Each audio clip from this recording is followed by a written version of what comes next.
Olá, caros alunos. Vamos iniciar mais um encontro com a história.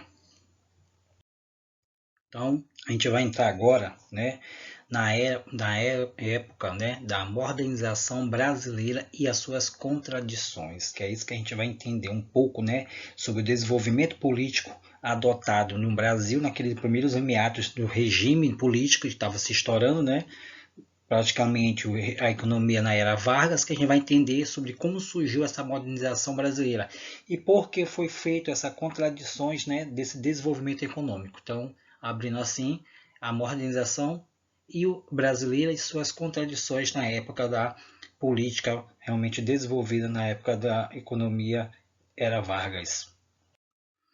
Então, a economia na era Vargas, né?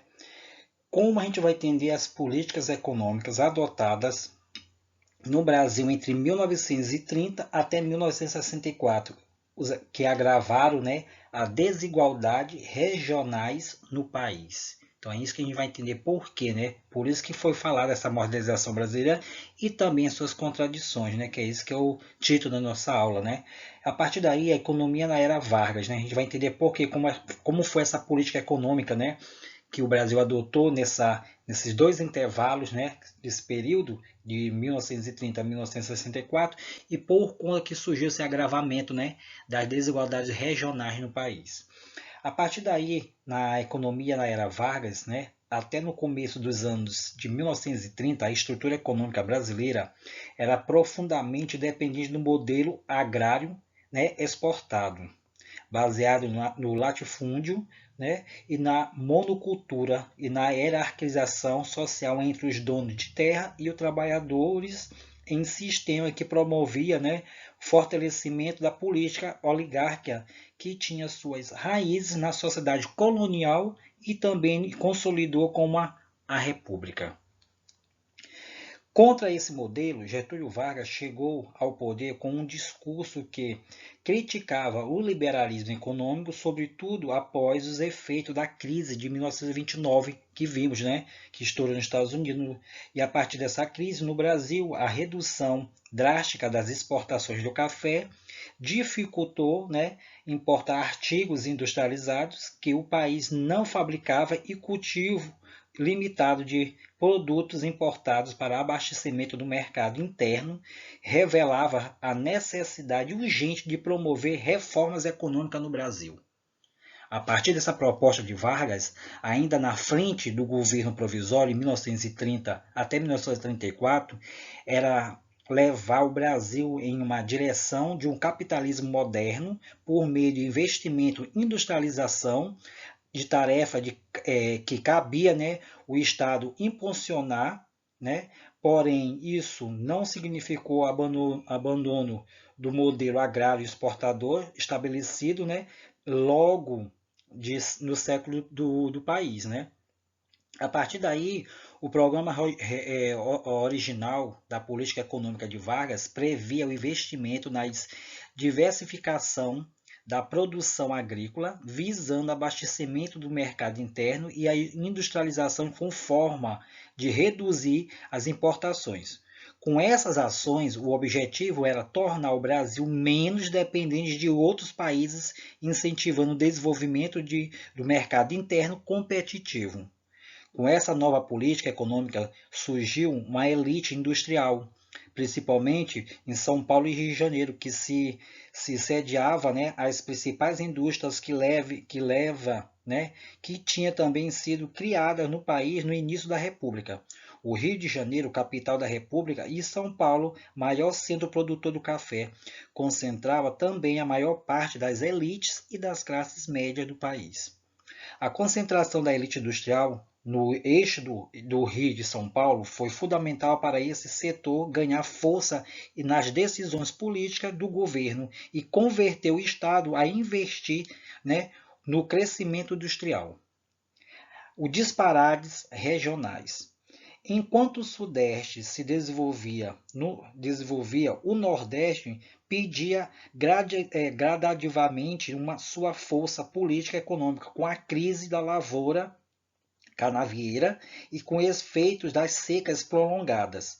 Já o Centro-Oeste e o Norte, por sua vez, contava com pouca atenção do governo federal. Com baixa densidade demográfica, essas duas regiões sofriam com as dificuldades na comunicação com a capital federal e com a precária estrutura logística. Crescente assim a industrialização no eixo entre Rio e São Paulo, somando a conquista dos direitos, né, sociais pelos trabalhadores urbanos a partir de 1930. A contribuição para que as grandes cidades do Sudeste passarem a atrair cada vez mais trabalhadores do Norte e do Nordeste do país. Muitos trabalhadores que se dirigiam às cidades também vinham das áreas rurais do Sudeste. Impulsos pela crise atingiu o café na década de 1930. Essa estrutura urbana da região Sudeste, porém, não foi ampliada e melhorada para atender a população em constante crescimento. A chegada de famílias em situação precária proporcionou o aumento de números de moradias impróprias e a situação do interior das fábricas, né, em outras dificuldades de jornada de trabalho absurda e péssimas condições de segurança, higiene e baixos salários, né, geravam muitas queixas que só foram realmente atenuadas com a crise da CLT, né, em 1943. CLT, como vocês sabem, que é a questão do regime de trabalho, né, a partir do momento que ainda não foi adotada pela política do Vargas mesmo, que ele adotou, que na CLT tinha que ter os direitos trabalhistas, né, e a jornada de trabalho tinha que ser obedecida com 44 horas, né, 40 horas de segunda a sexta e 4 horas ao sábado, de 8 a meio-dia, né, e tendo assim um domingo um descanso para que o trabalhador pudesse realmente novamente absorver suas energias para que ele voltasse, né, de novo com a energia para o desenvolvimento das suas atividades físicas. E a partir daí, essa política começou a se agravando ao longo desse processo, sendo que mais na frente a CLT, em 1943, né, ela começou a buscar esse tipo de direitos para que os trabalhadores pudessem ser realmente atendidos. Então, a economia na era Vargas atingiu essa proporção, né, dessa políticas econômicas adotada entre 1930 até 1964 pela essa questão do disparate, né, dessas cidades, esses centros regionais, né, que começou a se destacar principalmente no Rio e São Paulo. A partir daí, a política econômica do Estado Novo, como foi? Né? Essa política econômica do Estado Novo, durante o Estado Novo, o governo Vargas tomou medidas para fazer o Estado o motor do desenvolvimento da indústria de base no Brasil, setor essencial para que o país desse um salto na sua produção industrial. Em 1938, foi criado o Conselho Nacional de Petróleo, CNP, com a tarefa de regulamentar a exploração do petróleo no país. Já na década de 1940, foram criadas importantes companhias estatais, como a mineradora, que foi a Companhia da Vale do Rio Doce, encarregada de extrair e exportar, né, minério de ferro de Minas Gerais, e a Companhia Hidrelétrica de São Francisco. E a partir de 1941 foi instalada, com apoio dos Estados Unidos, a produtora de aço, Companhia Siderúrgica Nacional, a CSN, em Volta Redonda, no Rio de Janeiro. Com o modelo agroexportador não havia sido abandonado, o governo também fomentou o avanço da direção ao interior. Exemplo, foi realmente chamada a Marcha para o Oeste. A Marcha para o Oeste significa que foi dedicada a promover a ocupação do Centro-Oeste por meio de incentivo de migração e expansão das fronteiras agrícolas.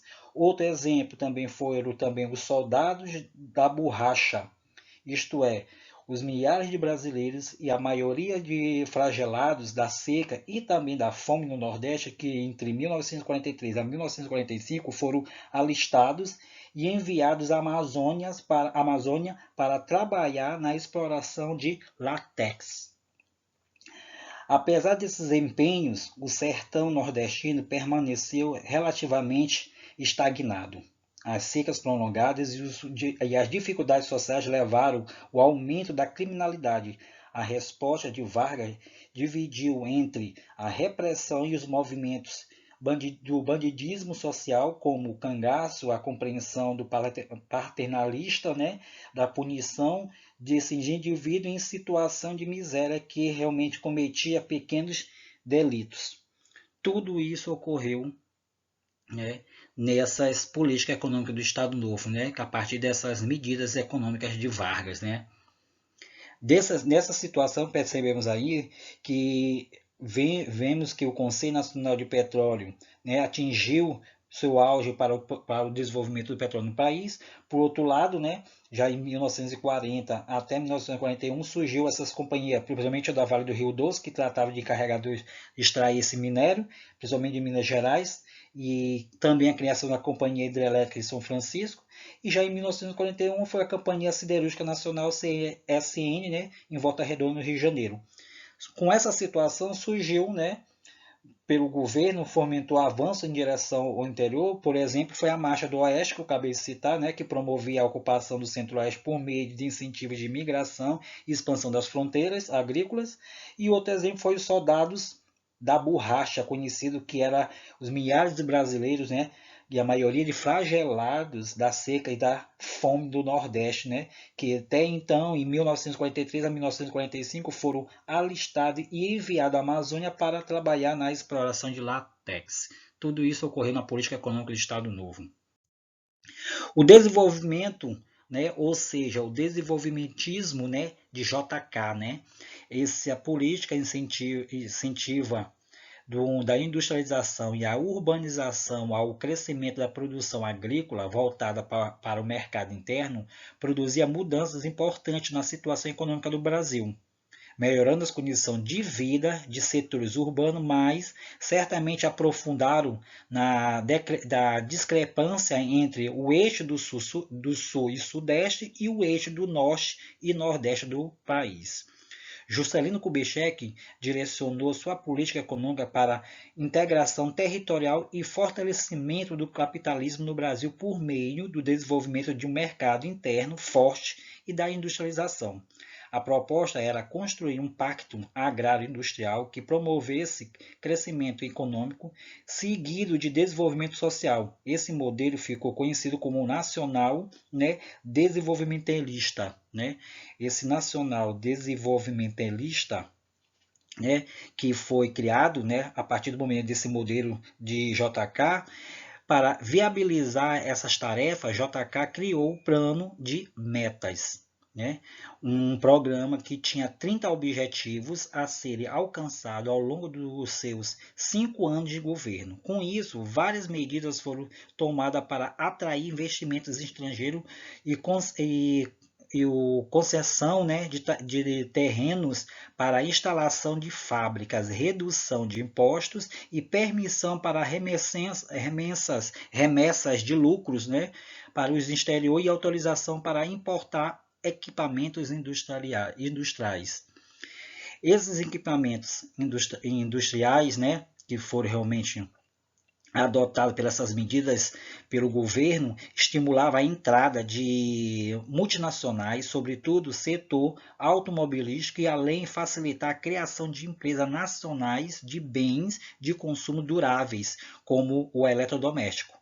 Seguindo o plano de metas, muitos recursos dos estados também foram direcionados aos setores de energia, indústria, de bases de transporte, alimentação e educação. Assim, com a construção de Brasília, né, foi criado, por exemplo, o Cruzeiro Rodoviário, um conjunto de rodovias que integrava várias regiões do Brasil à nova capital. O governo também construiu as usinas hidrelétricas, né, de Furnas e de Três Marias, né, em Minas Gerais, e ampliou o refinaria de petróleo.